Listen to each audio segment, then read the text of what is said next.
Profetas e Reis, capítulo 12. De Jezreel a Horebe.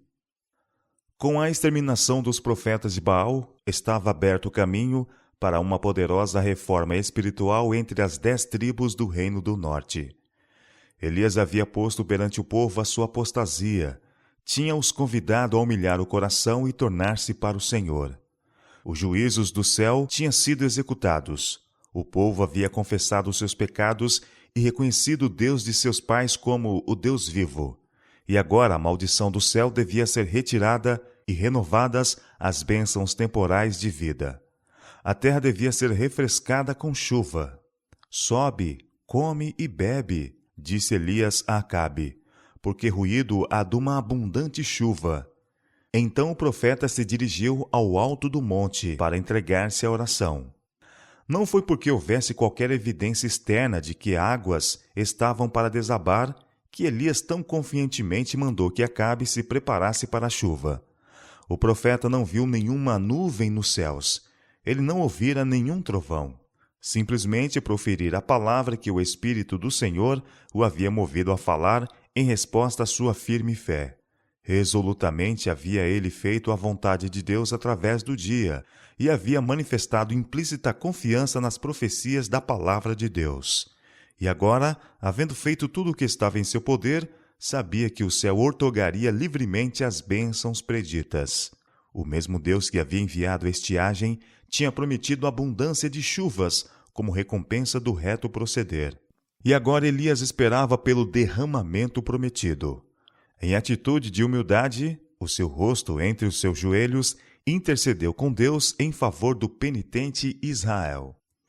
Uma e outra vez, Elias enviou seu servo a observar de um ponto que dominava o Mediterrâneo, a fim de verificar se havia qualquer sinal visível de que Deus tivesse ouvido sua oração.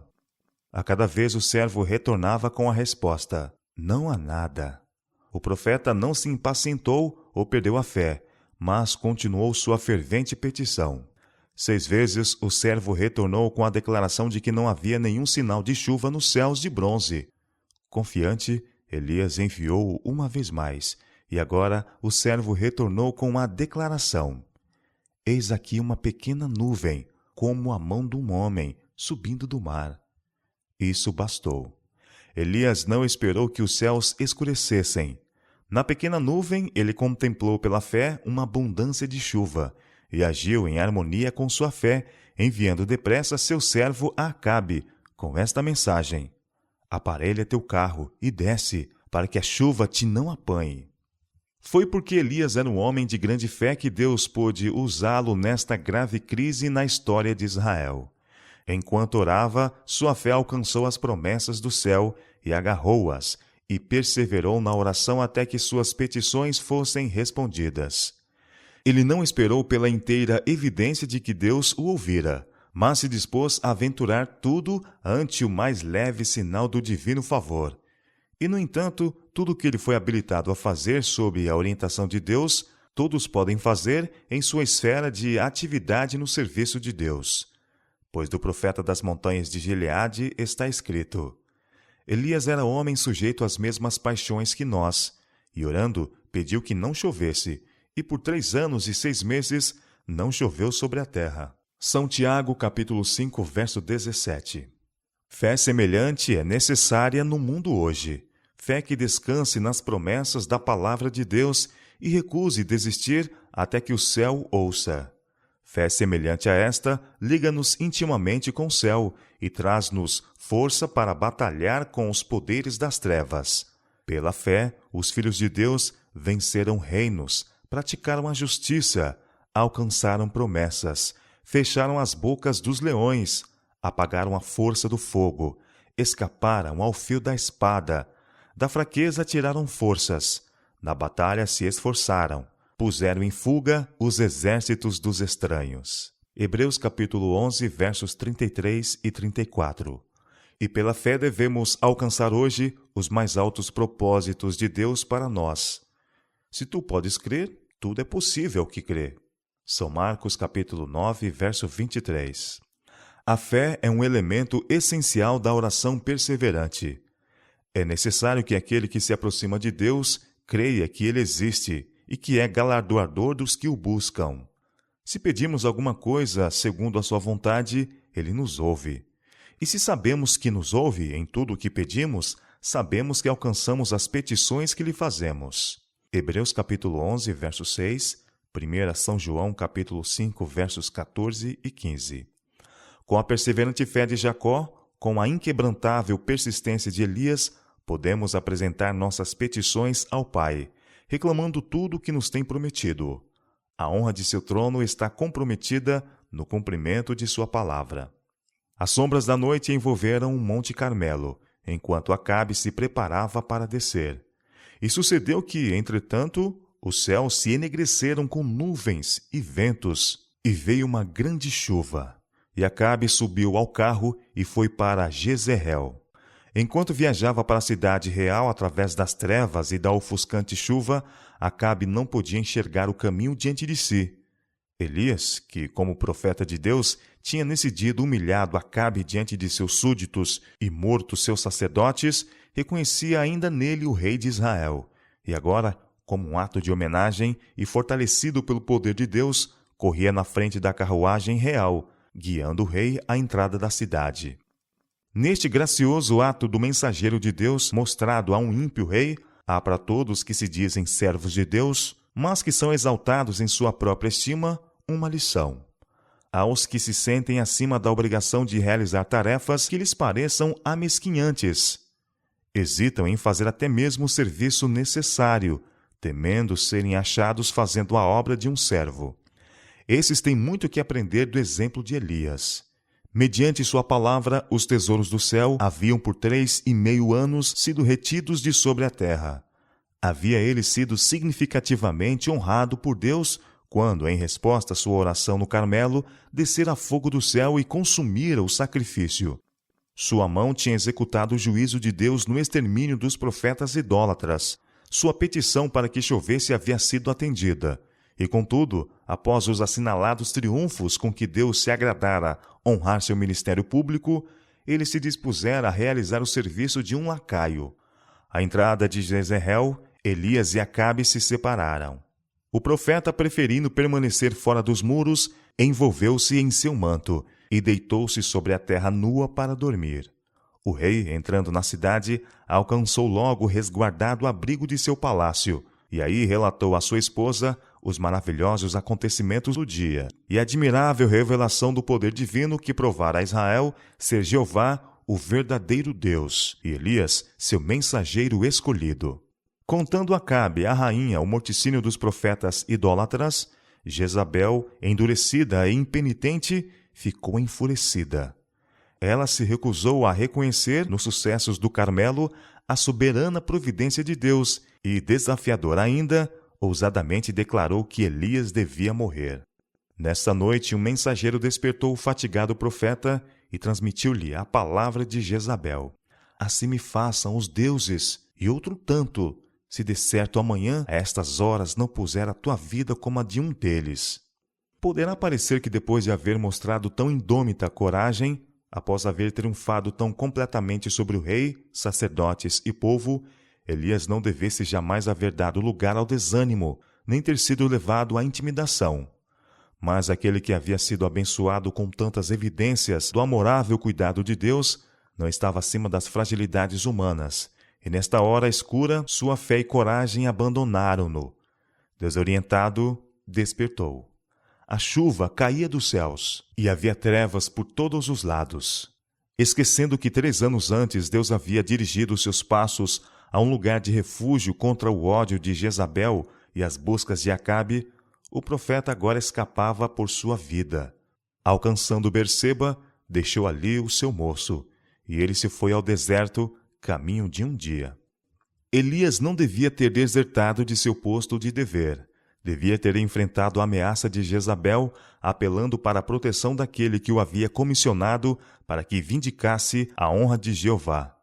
Ele devia ter dito ao mensageiro que o Deus, em quem confiava, o protegeria contra o ódio da rainha. Apenas poucas horas haviam decorrido desde que ele testemunhara a maravilhosa manifestação do poder divino, e isto devia ter lhe dado a segurança de que ele não seria agora abandonado. Tivesse ele ficado onde estava, tivesse feito de Deus seu refúgio e fortaleza, permanecendo firme pela verdade, e teria sido abrigado do perigo. O Senhor lhe teria dado outra assinalada vitória, enviando seu juízo sobre Jezabel, e a impressão feita sobre o rei e o povo teria dado lugar a uma grande reforma. Elias havia esperado muito do milagre produzido no Carmelo. Supusera que depois daquela exibição do poder de Deus, Jezabel não mais teria influência sobre a mente de Acabe, e que haveria uma imediata reforma em todo Israel. O dia todo, no alto do Carmelo, ele havia mourejado sem alimento. Contudo, quando guiava o carro de Acabe à entrada de Jezreel, sua coragem foi forte, a despeito da debilidade física sob a qual havia trabalhado. Mas uma reação como a que frequentemente segue elevada fé e gloriosos sucessos estavam exercendo pressão sobre Elias. Ele temeu que a reforma iniciada no Carmelo não fosse duradoura, e a depressão se apoderou dele.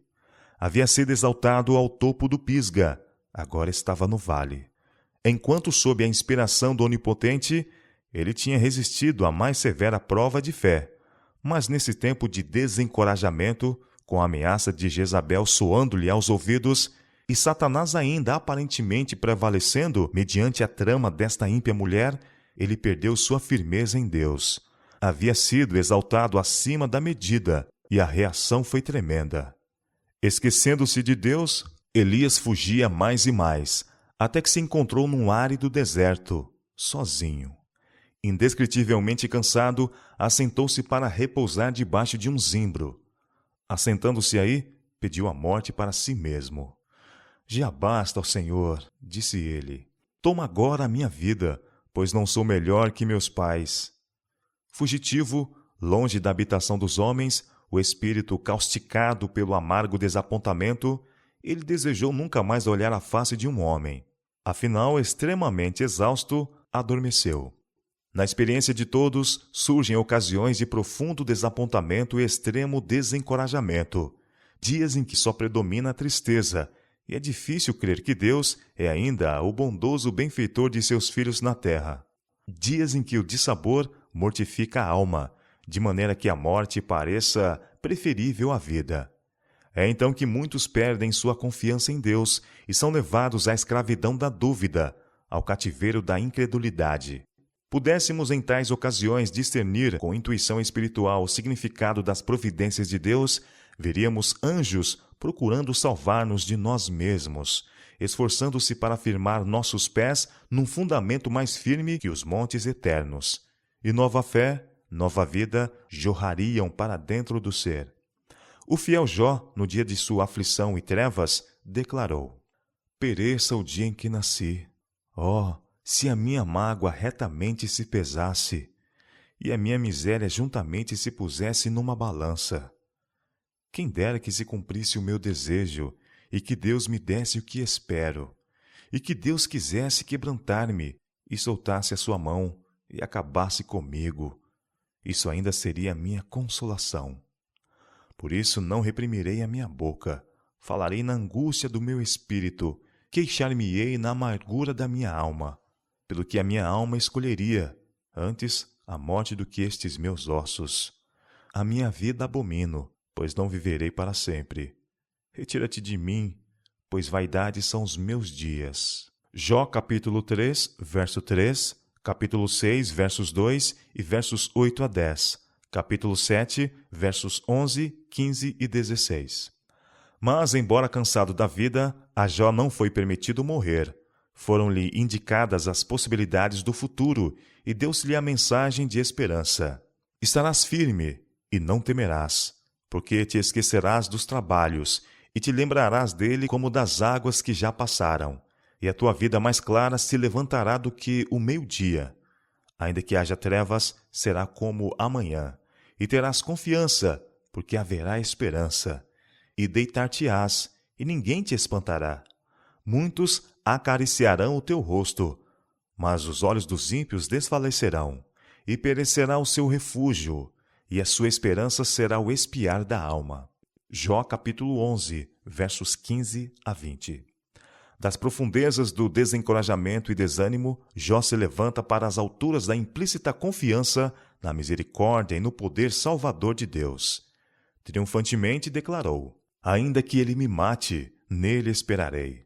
Também isto será minha salvação, porque eu sei que o meu Redentor vive e que por fim se levantará sobre a terra, e depois de consumida a minha pele, ainda em minha carne verei a Deus.